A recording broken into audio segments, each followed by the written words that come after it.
एक बार की बात है, एक जंगल में घने पेड़ पर एक गौरैया का जोड़ा रहता था। वो उस पेड़ पर अपना घोंसला बनाकर गुजर बसर करते थे। दोनों खुशी खुशी अपना जीवन बिता रहे थे। फिर आया सर्दी का मौसम। इस बार बहुत ही कड़ाके की ठंड पड़ने लगी। ठंड से बचने के लिए एक दिन कुछ बंदर उस पेड़ के नीचे ठिठुरते हुए पहुंचे। तेज ठंडी हवाओं से सभी बंदर कांप रहे थे और बहुत ही परेशान थे। पेड़ के नीचे बैठने के बाद वो आपस में बात करने लगे कि काश कहीं से आग जलने को मिल जाती तो ठंड दूर हो जाती। उसी बीच एक बंदर की नजर पास पड़ी सूखी पत्तियों पर पड़ी। उसने दूसरे बंदर से कहा, चलो इन पत्तियों को इकट्ठा करके जलाते हैं।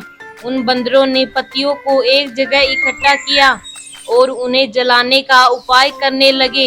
ये सब पेड़ पर बैठी गौरैया देख रही थी। ये सब देखकर उससे रहा नहीं गया और वो बंदरों से बोल पड़ी, तुम लोग कौन हो? देखने में तो तुम आदमियों की तरह लग रहे हो, हाथ पैर भी हैं। तुम अपना घर बनाकर क्यों नहीं रहते?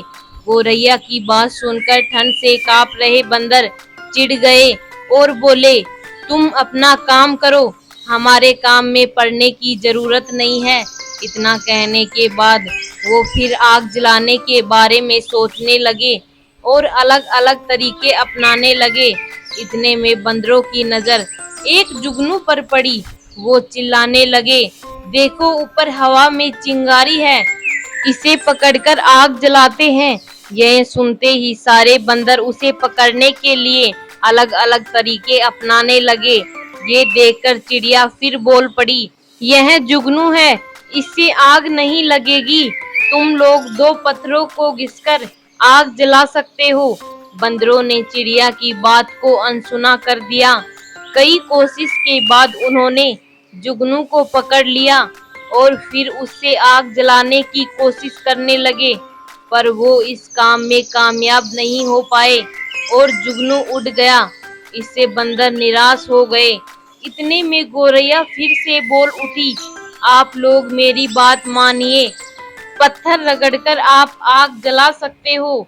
इतने में एक गुस्सा हुए बंदर से रहा नहीं गया और उसने पेड़ पर चढ़कर गौरैया के घोंसले को तोड़ दिया।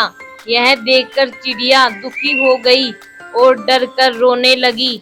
इसके बाद उस पेड़ से उड़कर कहीं और चली गई।